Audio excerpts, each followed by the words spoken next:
ठहरो बताओ, बताता हूँ पीछे। बिस्मिल्लाहिर्रहमानिर्रहीम। अस्सलाम वालेकुम नाज़रीन, मैं हूँ शाहिद मलिक और आप देख रहे हैं टीवी 24 चकवाल। नाज़रीन, आज सुबह जब हम उठे तो अचानक एक खबर आई कि इमरान रियाज साहब को एयरपोर्ट से गिरफ्तार कर लिया गया, जबकि शेख रशीद साहब को उनके घर की खिड़कियाँ तोड़ के सीढ़ियाँ लगा के उनके घर के ऊपर उनके दाखिल होके और उनके जो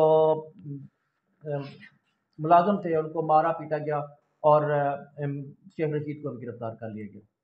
तो जब सुबह हमें खबर मिल रही थी तो उस वक्त तक उनको ये पता नहीं था कि इनके ऊपर कौन कौन सी दफात लगानी है, लेकिन बाद में फिर तकरीबन 11 साढ़े 11 बजे के बाद हमें एफआईआर की कापी मौसूल हो गई और एफआईआर की कापी के ऊपर जो दफात लगाई गई हैं उसके लिए हमारे साथ मौजूद हैं तैर मलिक एडवोकेट साहब, और इनसे पता करते हैं कि तैर जो एफआईआर हैं उनके ऊपर कौन कौन सी दफात लगी हुई हैं।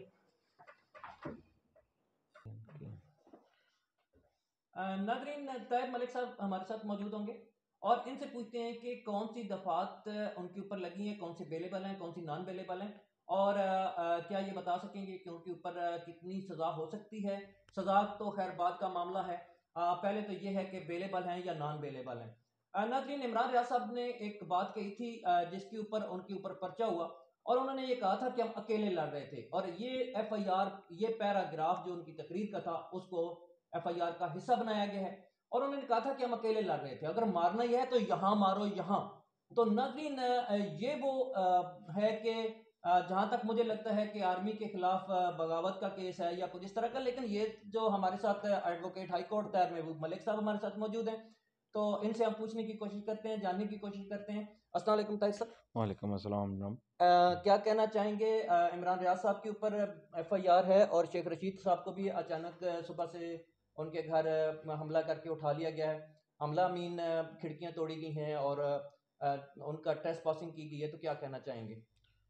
बेसिकली जो दोनों एफआईआर हैं, दोनों का जो बैकग्राउंड है वो इंटायरली डिफरेंट है। इमरान रियाज साहब के ख़िलाफ़ जो एफआईआर लॉन्च की गई है उसमें तो उनके ख़िलाफ़ जो है वो पैके आर्डीनेंस के तहत भी दफ़ात दर्ज की गई हैं, और उसके अलावा उनके ख़िलाफ़ जो दफ़ात हैं वो सेम एडिशन टू पब्लिक है, उनको बगावत पे उकसाना और दिफाई अदारों के ख़िलाफ़ उनकी बयानबाजी या उनके ख़िलाफ़ बातें करना मीडिया पे। और तीसरी बात कि उनकी जो बातें हैं वो एक आम जनरल पब्लिक की सेंटिमेंट्स जो हैं उसको वो उभारना। उभार रही थी, वो उनको वो अट्रैक्ट करती हैं, इसीलिए पब्लिक उनको सुनती है। तो वो एज अ स्पोकर जो हैं वो पब्लिक में क्योंकि काफ़ी मशहूर हैं, लोग उनको सुनते हैं, और इस वजह से जो है वो डेफिनेटली उनको टारगेट किया गया है। इससे पहले भी उनके खिलाफ 18 एफआईआर जो हैं वो थ्रू आउट कंट्री जो हैं, लॉन्च की गई। हमारे कुछ इदारे जो हैं पाकिस्तान के, जिनको कानून जो है वो सौंपा गया है कि वो कानून की तरफदारी करें या कानून को फॉलो करें, लेकिन वो जो एक एफआईआर होती है और एक एफआईआर के 18 जो काटे जाते हैं इक़्तिसाबात, वो सेम लाइल करते हैं, लाइकल होते हैं। तो इस लिहाज से तभी पहले भी इमरान रियाज खान साहब उन एफआईआरों से बाहर निकल आए थे, फिर बाद में हाई कोर्ट ने भी उनको वॉश आउट कर दिया। तो अभी भी इमरान खान रियाज का जो केस है वो इस लिहाज से है कि उनकी जो अल्फाज हैं या अल्फाज का चुनाव है वो शायद थोड़ा सा सख्त है, और यही बात जो है हमारे कुछ इदारे जो हैं उनको ये बात पसंद नहीं आ रही कि जो है वो ये बातें कर रहे हैं वो डेफिनेटली पब्लिक को तो बहुत ज़्यादा असर कर रही हैं, और पब्लिक जो है उन बातों के पीछे जा भी रही है। यही बात जो है वो उन इदारों को जो है वो काफ़ी जो है वो चुभन महसूस होती है। जहाँ तक तल्लक है इमरान रियाज की एफआईआर मौजूदा का, तो उसमें डेफिनेटली जो दफ़ात शामिल की गई हैं वो कुछ तो अवेलेबल हैं और कुछ जो हैं वो नॉन अवेलेबल हैं। अब पहली तरह की ही दफ़ा जो है उनका सेम रिमांड लिया जाएगा, फिर उनको अंदर जो वो ट्रीटमेंट करते हैं या सॉफ्टवेयर वो कहते हैं जी अपडेट कर दिया, तो वो पता नहीं अब सॉफ्टवेयर अपडेट करते हैं या कुछ और मामलात करने की कोशिश करते हैं, या उनको प्री चुप लॉन्चिंग कराने की कोशिश भी हो सकती है। डेफिनेटली प्री लॉन्चिंग का भी ऑब्जेक्ट है कि उनको अपनी तरफ से जो है वो मोल्ड करके वापस पब्लिक में भेजा जाना है, फिर उनसे बातें करवाई जानी है। तो अब आ, देखते हैं ये कहाँ तक वो जो है ना इमरान रियाज खान अब दौरान रिमांड जो है वो एग्जिस्ट करते हैं। और जनरल आसिफ गफूर साहब ने एक एफआईआर अपना जो प्रेस रिलीज थी, प्रेस कॉन्फ्रेंस थी, उसमें उन्होंने ये कहा था कि अगर कोई शख्स आर्मी के खिलाफ ना बोल रहा हो, आर्मी के ऊपर हिट ना कर रहा हो, आर्मी पर्सनल पर कर रहा हो, तो उसके लिए आर्मी एक्शन नहीं लेती। आपको क्या लगता है कि इमरान रियाज साहब जो है वो आर्मी पर्सनल के खिलाफ जा रहे हैं या आर्मी के खिलाफ जा रहे हैं, और ये उनके ऊपर जो दफात लगाई गई हैं उसके ऊपर? ये जो एफआईआर अब लगाई गई है इसके पीछे डेफिनेटली पॉलिटिकल इम्प्रेशन भी है। मौजूदा गवर्नमेंट जो है वो डेफिनेटली अब एफआईआर तो इनके दौर में हुई हैं, लेकिन अनफॉर्चुनेटली मैं एक बात कहूँगा कि पाकिस्तान में जो भी हुकूमत रही है उसके पीछे हमेशा इदारे मौजूद रहे हैं। और ये जो एफआईआर काटी गई है ये डेफिनेटली उन इदारों की तरफ से ही काटी गई है और उनकी माँ पे काटी गई है। अब वो बिहाइंड द सीन तो वो रहे नहीं, क्योंकि जनरल पब्लिक भी जानती है इमरान रियाज खान साहब किसके खिलाफ बोल रहे हैं, वो जनरल पब्लिक समझती है सारी बातें। तो अब एज सच कोई सामने उज़र बाकी नहीं रहा भाई ये जो एफआईआर है ये किसने करवाई है और इसके पीछे कौन है और ये एफआईआर क्यों काटी गई है। ये मैंने आपका जो क्वेश्चन है इसको थोड़ा सा स्पेसिफाई करते हैं कि ये जो मेरा क्वेश्चन था कि आया ये जो आसिफ गफूर साहब के एक बयान के मुताबिक, जनरल आसिफ गफूर साहब जो एक्स ISPR DGISPR थे, उन्होंने कहा था कि अगर आर्मी के खिलाफ कोई बोले तो फिर हम उसका जवाब देते हैं, अगर पर्सनल के खिलाफ बोले तो हम उसके जो खिलाफ जवाब नहीं देते हैं। मौजूदा FIR में एक पैराग्राफ शामिल किया गया है जिसको जनरल बाजवा जो आपके रिटायर्ड हैं उनको अटैक किया गया है। तो उसके बारे में आप कुछ कहना चाहेंगे? अब वो दूसरा जो पार्ट ऑफ क्वेश्चन था मैंने वो अभी बात कर रहा था तो आपने फिर क्वेश्चन रिपीट कर दिया। वो जो दूसरा क्वेश्चन पार्ट ऑफ क्वेश्चन है वो डेफिनेटली जो है अगर एक्स सर्विसमैन के खिलाफ बात की गई है तो वो अब वो आर्मी का हिस्सा नहीं रहे।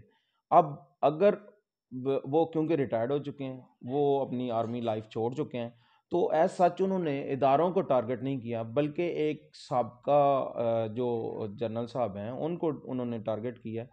और अगर उनको टारगेट किया है तो उनको अपनी मुद्दत में एफआईआर दर्ज करवानी चाहिए थी, ना कि इसके पीछे जो टोटली इदारा है वो एफआईआर दर्ज करवाए। राइट। इसी के साथ ही जो नाजरीन, मैं यहाँ पे चूंकि आगे शेख रशीद साहब के FIR के ऊपर भी जाना है, तो इमरान राज साहब ने कहा था कि हम अकेले लड़ रहे हैं, और अकेले लड़ रहे हैं वो इस FIR का भी हिस्सा है। नाजरीन, यहाँ पे मैं इमरान रियाज साहब उम्मीद है कि जल्द वापस आएंगे और हम इसकी शदीद मजम्मत करते हैं कि उनके ऊपर फिर एक दफ़ा FIR की गई है। इमरान रियाज साहब सबसे गुजारिश है कि आप नए जो सहाफ़ी हैं, जो जिनका पुरानी सहाफ़त से कोई तल्लक नहीं है, उन लोगों को बाकायदा ट्रेन करें, उनके लिए एक स्कूल बनाएं, एक स्कूल ऑफ थॉट बनाएं और उनको अपने साथ लेके चलें। वो यकीनन आपके साथ भी चलेंगे। नाज़रीन, यहाँ पर और वो लोग ज़रूरतमंद भी हैं और वो लोग ये चाहते हैं कि वो उभर कर सामने भी आए, लेकिन जो ऑलरेडी सहाफ़त हैं, सहाफ़ी हैं हमारे, जिस तरह के मैं हामिद मीर का नाम लूँगा और इस तरह चंद और सहाफ़ी हैं, कमरान शाहिद हैं और इस तरह के जो कि सिर्फ अपने मफाद को देखते हैं, तो वो आपके साथ नहीं चलेंगे। आपको नए सहाफ़ियों को न सिर्फ ट्रेन करना पड़ेगा बल्कि उनको अपनी स्कूल ऑफ थॉट देनी पड़ेगी और वो लोग आपके पीछे भी चलेंगे और आपके साथ भी रहेंगे। नाज़रीन, मैं यहाँ पर इमरान रियाज साहब के साथ फुली तौर पर उनके साथ इज़हार हमदर्दी करता हूँ और उनके साथ इज़हार यकजहती करता हूँ। अब आते हैं शेख रशीद साहब के ऊपर। उन 120 ये गद्दारी की दफ़ा है जी 120B। जी और इसके साथ उन्होंने एड्यूसिंग टू पब्लिक जो राइट्स के लिए उभारा जाना है या उनको तकवीत देने के लिए या जो अल्फाज उन्होंने यूज़ किए हैं जी के कब उठेंगे या कब बाहर निकलेंगे, तो ये बगावत को उन्होंने इस ज़ुमरे में लिया है। हालांकि डेफिनेटली जो पॉलिटिकल वर्कर हैं या जो पॉलिटिकल एक्टिविस्ट हैं उनके खिलाफ ये गद्दारी की एफआईआर दर्ज करना मेरे ख्याल में ये डेफिनेटली उनका नेक्स्ट जो टेन्योर है उसमें उनको मजबूत किया जाना मुझे तो जहाँ तक समझ आई है कि ये ऐसे लगता है कि उनको नेक्स्ट जनरल इलेक्शन में डेफिनेटली जितवाया जाना है, जिसकी वजह से उनके खिलाफ ये जो इतनी मतलब अनलाइकली जो दफ़ा है पाकिस्तान में कि गद्दारी का लक़ब दिया जाना, और गद्दार फिर बाद में आपने साबित भी करना, जो कि that's a very difficult to prove कि उनका जो गद्दारी की तारीफ़ है, जो पिनल कोड कहता है कि गद्दारी क्या होती है, तो उस लिहाज से तो ये दफ़ा कहीं भी अट्रैक्ट नहीं करती, पहली बात। आसिफ जरदारी के ऊपर जो शेख रशीद के ऊपर जो हाँ, केस है वो वो Asif Zardari that's a really very good question. अब उनके खिलाफ जो एफआईआर दर्ज की गई है वो बेसिकली ये एफआईआर नहीं दर्ज की जानी थी, क्योंकि शेख रशीद ने वो इंफॉर्मेशन लीक आउट की है जो उनको पता चली कि इमरान खान ने ऑलरेडी इमरान खान के खिलाफ जो है उन्होंने बारो हेड मनी दी है और लोगों को हायर किया है, उनको ये खिदमात बारो की हैं, तो उनको टारगेट किया जाना है। अब ये इंफॉर्मेशन जो ही वो लीक करते गए हैं, तो ये बात जो है वो जो डॉन ऑफ पाकिस्तान है, मैं तो यही कहूँगा, क्योंकि जो उनके हालात हैं मिस्टर 10%। जो उनके हालात हैं वो जो है ना उसके हवाले से मैं कहूँगा कि उन्होंने पाकिस्तान की तमाम इदारों को और पाकिस्तान की तमाम पावरफुल कम्युनिटी को ख़रीद करके अपने साथ शामिल कर लिया है। अब वो प्लेइंग लेवल फील्ड ढूंढना चाहते हैं जो कि उनको किसी तौर पे भी नज़र नहीं आ रही, तो उन्होंने टारगेट करना शुरू किया है कि जी किसी तरीके से इमरान खान जो है वो रास्ते से हट जाए, तो आगे मामलात हमारे तब भी बढ़ सकते हैं, लेकिन अनफॉर्चुनेटली वो इंफॉर्मेशन लीक आउट हो अच्छा, गई। ये जो शेख रशीद के ऊपर पर्चा दर्ज किया गया है कि ये पीपल्स पार्टी का पिंडी का एक बंदा है जिसने on the behalf of Asif Zardari कराई है। अब आसिफ जरदारी ने हेड मनी दी है या उसके जो भी उसका जो था, लेकिन क्या ये आसिफ जरदारी केस कर सकता था या कोई भी कर सकता है आज? जो ये एफआईआर है, ये तो बेसिकली पॉलिटिकल विक्टिमाइजेशन है कि उसने इंफॉर्मेशन क्यों दी है, ये लीक आउट क्यों की है, या हमारी जो हेड मनी थी वो ज़ाया हो गई, या हो सकता है पॉसिबिलिटी ये भी है कि जिन्होंने वो हेड मनी ली है उन्होंने वही इंफॉर्मेशन आगे पहुंचा दी है, भाई हमें मनी मिल चुकी है, तो अब बाकी जो है इंफॉर्मेशन आप आगे पहुंचा दें ताकि मनी हम हजम कर लें और हाँ। इमरान खान इसी तरह बाकी रहे। तो ये बेसिकली तो मेरे ख्याल में एंड हो गया है, जो मुझे समझ आती है। अब अगली बात जो है वो ये है कि पब्लिक को उभारना, और पब्लिक 505 भी लगी हुई। जी 505 भी लगी हुई है जो कि है जी attracting to rights of defaming public, जो है वो इस लिहाज से डिफेमेशन जो है वो उसी पैराए में वो 5-6 दफ़ात है, 5 दफ़ात है, 500 से लेकर 505 तक, तो वो डेफिनेटली अगर वो 505 ऐड की गई है तो इसका मतलब भी है कि वो जरदारी के खिलाफ थी, तो उसमें जरदारी की इज्जत तो कोई तक इज्जत हुई है या उनकी डेफेमेशन उनका सोसाइटी में हुआ है, तो उस लिहाज से ये इमरान जो है खान ना, साहब कह चुके हैं कि लेकिन उसमें मुद्दई जो है वो अनफॉर्चुनेटली जरदारी साहब नहीं है, तो इसका मतलब है कि किसी की हद तक जो है वो नहीं हुई। तो क्या कहना चाहेंगे कि शेख रशीद साहब के ऊपर जो एफआईआर हैं, उनके ऊपर जो दफात लगाई गई हैं वो बेलेबल हैं? कौन सी बेलेबल है, कौन सी नॉन बेलेबल है? जो शेख रशीद साहब के जो है ऊपर एफआईआर में लॉन्च की गई सेक्शंस हैं वो ये हैं कि उनमें जो सज़ा बनती है वो 5 से 7 साल के दरमियान बनती है, और उनमें मेरे ख्याल में एक जो है वो नॉन बेलेबल है, बाकी 2 बेलेबल हैं। अब नॉन बेलेबल कौन सी? नॉन बेलेबल जो है 120 बी है गालिबा, 120 बी। जी 120 बी है, तो बाकी दोनों दफात जो हैं वो पाँच सौ मुझे पाँच अब मुझे ज़बानी तो वो याद नहीं है, कल मैं इतना डीपली नहीं बता सकता। अच्छा अच्छा। जी, तो अब ये जो बोथ्स एफआईआर हैं ये बेसिकली जो हमारी सोसाइटी में प्रिवेलिंग कह लें गुस्सा है, गम है, अच्छा, या आप कुछ मैं जो एक्ट हो चुके हैं उनको मतलब दबाने के लिए या पब्लिक को उनसे दूसरी साइड पे उनको लेके जाने के लिए ये एफआईआर काटी गई हैं, केटी हालांकि में इनका कोई जो है वो इतना सच जो है इम्पैक्ट जो है वो नहीं बनता, और केटी में पब्लिक इनको डेफिनेटली शेख रशीद साहब को इस एफआईआर में बाउंस बैक मिलेगा, और इमरान रियाज खान क्योंकि पॉलिटिकल एक्टिविस्ट नहीं है, वो एज अ जर्नलिस्ट अपने आप को वो फिलहाल मीडिया में शो करते हैं। कुछ जो नून लीग की है पार्टी है, वो उनको कहती है जी कि ये पीटीआई के एक्टिविस्ट हैं, तो उनको जी जो है ना वो ये जो इमरान रियाज के खिलाफ जो एफआईआर है वो इस लिहाज से उनको लॉन्च की गई है। नाजरीन, हमें बेटा हमारा बहुत इरिटेट कर रहा है। मैंने उसको इशारा भी किया कि मेरे पीछे आ जाओ, लेकिन वो पीछे नहीं आ रहा। और वो हमें ये इरिटेट कर रहे थे, हम इनको खामोश करने का कर रहे थे। ये मेरे दोनों भतीजे हैं। बड़ा पापा, बड़े पापा कहते हैं मुझे, और तैयब साहब के बेटे भी हैं। तो थैंक यू वेरी मच, आप एंजॉय करें। तो आप क्या समझते हैं कि इमरान खान साहब भी कह चुके हैं कि इमरान उसकी जरदारी की कौन सी इज्जत है जो उसने मुझ पर आते की इज्जत किया है। ये तो वन साइड करते हैं, इसको सेटिसाइड करते हैं। हम्म, आप क्या समझते हैं कि पंजाब में भी इलेक्शन आ रहे हैं और केपी में भी इलेक्शन आ रहे हैं, जिसका अनाउंस नहीं किया जा रहा, तो इसके लिए जो जो पर्चे किए जा रहे हैं या लोगों को इस तरह तंग किया जा रहा है, चाहे वो साफ़ी हों, चाहे वो सोशल मीडिया से तल्लक रखते हों, चाहे वो सियासतदान हों, तो क्या समझते हैं कि इसको जो इलेक्शन है इसको रोकने की भी कोई कोशिश की जा रही है? बेसिकली तो जहाँ तक मैं ये पर्सनल व्यू कहूँगा, क्योंकि I am not an institution, तो जहाँ तक मेरा ख्याल है कि डेफिनेटली इसको इलेक्शन को रोकने के लिए पेशावर बम धमाका भी एक उसी की कड़ी लगती है।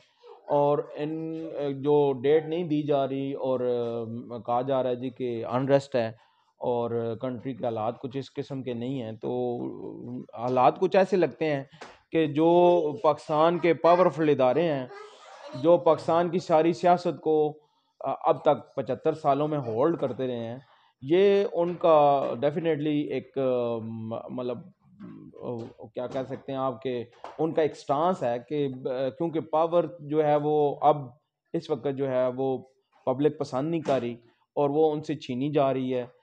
और एक और इसमें भी मैं दो बातों का इजाफा करूंगा कि ये पावर की गेम के साथ साथ ये जो है ना फाइनेंस की गेम है और रिसोर्सेज की लड़ाई है बिटवीन नेशन एंड बिटवीन जो इदारे हमारे उनके। तो अब ये जो बातें हैं अच्छा, ये मैं आपसे यहाँ पे जानना चाहूँगा कि इससे पहले जब साबिक चीफ जस्टिस ने कराची में छापा मारा था, तो एक सियासी शख्सियत के शराब निकला था, जो कि बाद में शहद बन गया था। अब धमाका होता है, 100 बंदे शहीद हो जाते हैं पेशावर में, और 126 से प्लस 200 के करीब जख्मी हो जाते हैं। और वहाँ पे हमें ये नहीं पता चलता कि वहाँ पे दहशतगर्द आया है, उसने 15 किलो की जैकेट पहनी हुई थी, उसके हेलमेट में भी मवाद था, धमाका खेज मवाद था। लेकिन शेख रशीद की अलमारी से 2 शराब की बोतलें निकल आती हैं। तो इसके बारे में कुछ कमेंट करना चाहेंगे? ये ऐसे ही है। जब कुछ अर्सा पहले पंजाब में एफआईआर होते थे पॉलिटिकल के, जिनमें भैंस चोरी का मुकदमा और बकरी चोरी का मुकदमा जो है ना वो सियासी लोग जो हैं वो करते थे, और जी वो फलां के डेरे से जो है वो भैंस चोरी हो गई है। तो ये सेम एफआईआरें ऐसी ही हैं कि अब अगर कुछ मिला नहीं है तो एक सेकंड एफआईआर भी उनके खिलाफ लॉन्च की जाए। मैंने तो आज दिन को मीडिया में ये भी पढ़ा है कि ये सिर्फ शराब की बात नहीं हो रही, बल्कि उनके खिलाफ उनसे वेपन रिकवर होने की भी बात हो रही है। वेपर। वेपन रिकवर होने की भी बात हो रही है, तो ये उनके खिलाफ डेफिनेटली, जैसे पहले उनके ऊपर क्लशनकोव का पर्चा डाला था शेख रशीद के ऊपर कुछ अर्सा पहले, तो अब ये सेम उसी तरह की दोबारा कोशिश की जा रही है जी कि इनको किसी और केस में भी फंसाया जाए। तो इसमें बहुत सारा जो है ना वो अमल दखल कुछ नादीदा कुव्वतों का है। अनफॉर्चुनेटली पब्लिक भी समझती है, हमारी वकला कम्युनिटी भी समझती है। कुछ दिन पहले हमारे सीनियर पाशा हसन रज़ा पाशा साहब, चेयरमैन पाकिस्तान बार कौंसिल जो हैं, उन्होंने एक बड़ा ज़बरदस्त प्रेसर दिया था मीडिया को, जिसमें उन्होंने कहा था कि हम बैठ के इनको डायलॉग करवाते हैं पॉलिटिकल पार्टीज के दरमियान, और जो जिस साइड पे ये मुल्क लेके जाना चाहते हैं खुदा रहा उधर ना लेके जाएं, क्योंकि मुल्क होगा तो हम भी होंगे, अगर मुल्क नहीं होगा तो फिर हमारा हाल शायद इंडिया में बसने वाले मुसलमानों की तरह या फ़लस्तीन या दूसरे जो ख़ित्तों में मुसलमान बसते हैं उनसे भी शायद हमारा हाल बदतर होगा। नाज़रीन, यहाँ पर हम बात करते चलते हैं कि अक्सर एक बात आ रही है कि आर्मी के खिलाफ हैं, अवाम आर्मी के खिलाफ है। डेफिनेटली जब हम पब्लिक में निकलते हैं तो हम पब्लिक फिगर हैं, हमें पता होता है, हमसे लोग सारी बात करते हैं, तो सेंटीमेंट जो है वो आर्मी के खिलाफ ही पाए जा रहे हैं। नाज़रीन, ये एक अनफॉर्चुनेट और बहुत बदकिस्मती वाली बात है कि आर्मी के खिलाफ जो इस वक्त सेंटीमेंट, अवामी सेंटीमेंट पाए जा रहे हैं, वो कुछ ज़्यादा अच्छे नहीं हैं। इसी के साथ नाज़रीन, आर्मी हमारे सर का ताज, हमारे जो माएँ बहनें बेटियां हैं उनके माथे का झूमर है। और हम आर्मी को दोनों हाथों से सलूट करते हैं। पाकिस्तान आर्मी जिंदाबाद और हमेशा जिंदाबाद रहेगी। लेकिन चंद पर्सनल जो इसको एक ऐसी तरफ लेके जा रहे हैं जो कि हम सब यही कह रहे हैं, चाहे वो कला हो, चाहे आम कम्युनिटी हो, चाहे सियासतदान हो, कि आर्मी को इस चाहिए, अगर वो नहीं कर रहे तो फिर उनको इंटरवीन करना चाहिए और ये करना चाहिए कि जिस तरफ पाकिस्तान जा रहा है उस तरफ ना जाने दें। और पाकिस्तान है तो हम हैं, पाकिस्तान है तो सब कुछ है। अगर आपको कुछ तनख्वाहें मिलनी है तो वो भी, लेकिन इस वक्त कंडीशन ये है कि पेट्रोल 250 जो कि 300 पे पहुंच जाएगा, डॉलर 300 पे जा चुका है। गैस 60 रुपये फी क्यूबिक सेंटीमीटर, जो भी उसका पैमाना होता है उसके हिसाब से महंगी हो चुकी है। सिलेंडर जो कि 1500 का मिल रहा था अब वो 3000 का मिल रहा है, यानी वो भी डबल हो रहा है। और उसके जो वो गैस हमें मिल रही है, वो पहले 1 महीना सिलेंडर निकाल जाता था, अब वो 10 दिन भी नहीं निकालता, उसमें से इतनी उसके अंदर घटिया गैस डाली जा रही है। इसी की तरह प्याज, आलू, टमाटर, हर चीज़ पब्लिक की पहुंच से दूर हो चुकी हैं। और ये पब्लिक फटेगी, उस दिन फटेगी जिस दिन अगले टेलीफोन, बिजली के, टेलीफोन के, गैस के बिल आएंगे, तो यकीनन ये आवाम उसके साथ फटेगी। नाज़रीन, अब वीडियो में काफ़ी टाइम हो चुका है। हम शेख रशीद के साथ इज़हार यकजहती करते हैं, हम इमरान रियाज साहब के साथ इज़हार यकजहती करते हैं, और इमरान रियाज साहब के साथ मेरा ये एक मैसेज है। मैं एक बात कहना चाहूँगा कि it's really very hurting to me कि ये जो प्रेजेंट सिचुएशन है इसमें ऐसे लग रहा है कि undeclared martial law is prevailing in the country of Pakistan. ये वेरी अलार्मिंग है, वेरी टचिंग बात है कि आप बात करना चाहें और कोई आपको बात करने ना दें। अगले दिन मैं वही बात रिपीट करूंगा, हमारे सीनियर हसन रजा पाशा साहब इस्लामाबाद में उन्होंने प्रेस दिया कि जो कोई बात करता है आप उसकी बात सुने और तम्मल और बुर्दबारी से सुने। उसने गालियां तो आपको को नहीं देनी, सामने कैमरा और पब्लिक देख रही होती है, सुन रही होती है, मिलियन व्यूवर्स उसको वाच कर रहे होते हैं। अगर कोई ऐसी बात करेगा तो डेफिनेटली आप उसको रिजेक्ट करेंगे, उसको आप अच्छा नहीं जानेंगे कि वो फलां को गालियां दे रहा था जी, वो ठीक नहीं है। किसी हद तक इल्ज़ाम लगाया जाता है कि वो मौजूदा जो जनरेशन है वो गुस्से में गालियां देनी शुरू हो जाती है। तो ये जो गुस्सा है और ये जो गालियां हैं, इसमें भी किरदार जो है वो हमारा अपना ज़्यादा शामिल है, क्योंकि हम लोगों ने उनको अपनी बात पहुंचाने के लिए या उनकी बात सुनने के लिए स्पेस नहीं दे रहे। जो सबसे ज़्यादा अलार्मिंग बात है कि जब आप हर बंदे पे एफआईआर देंगे और उसको बोलने का राइट नहीं देंगे, उसको पाकिस्तान की सिचुएशन पे अपना बहस व मुबासा करने की इजाज़त नहीं देंगे, तो डेफिनेटली वो गालियां भी निकालेगा। और अल्लाह ना करे, मैं तो इस बात से भी काफ़ी परेशान हूँ कि ये जो पाकिस्तान में सिचुएशन तेज़ी से चेंज हो रही है, तो पाकिस्तान के जो शहरी लोग हैं जिन्होंने अपने असले रखे हुए हैं, वो कहीं असला ना निकाल लें ना। सोसाइटी में इतनी अनरेस्ट अच्छी नहीं होती। बीच में कई हम जैसे बेचारे आम से शरीर से लोग भी शामिल हैं, तो उनके लिए जो रहने का समा है वो कम होता जाएगा। नाज़रीन, तो पब्लिक जो है वो सेंटीमेंट रखती है, उनके सेंटीमेंट हैं सोसाइटी में मौजूद हैं, और उनको अगर सुना जाए और उनको अगर उनको सेंटीमेंट्स डिक्लेयर करने के लिए प्लेटफॉर्म दिया जाए, उनकी बात सुनी जाए, या वो जो बात कहते हैं उसके मुताबिक अगर उनकी ख्वाहिशात का एहतराम किया जाए, तो मेरे ख्याल में ये पाकिस्तान के हक़ में बुरा नहीं है और ना ही सोसाइटी के हक़ में बुरा है। नाज़रीन, इस वीडियो को अख्ताम की तरफ लेके जाते हुए मैं ये कहना चाहूँगा कि यूके में शायद वहाँ पे भी इस तरह की आज़ादी ना हो, लेकिन वहाँ पे एक हाइड पार्क बनाया गया है जहाँ पर आदमी जो कहना चाहे, अपने जिस्म का जो गुबार है वो निकालना चाहे, जो कैथारसिस है वो निकालना चाहे, तो वो हाइड पार्क में जाके निकाल सकता है।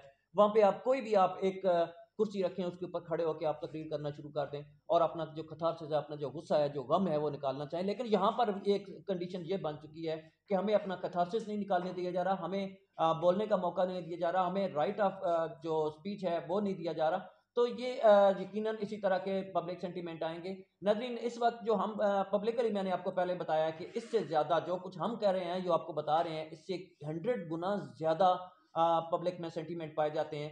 और अभी थोड़ी देर पहले मेरे एक दोस्त से बात हो रही थी, तो वो उन्होंने एक बहुत ही फजूल सी बात कह के उन्होंने कहा कि यह अवाम ऐसी है या वैसी है, जैसे मैं वो लफ्ज़ इस्तेमाल नहीं करना चाहता, कि ये बाहर नहीं निकलती।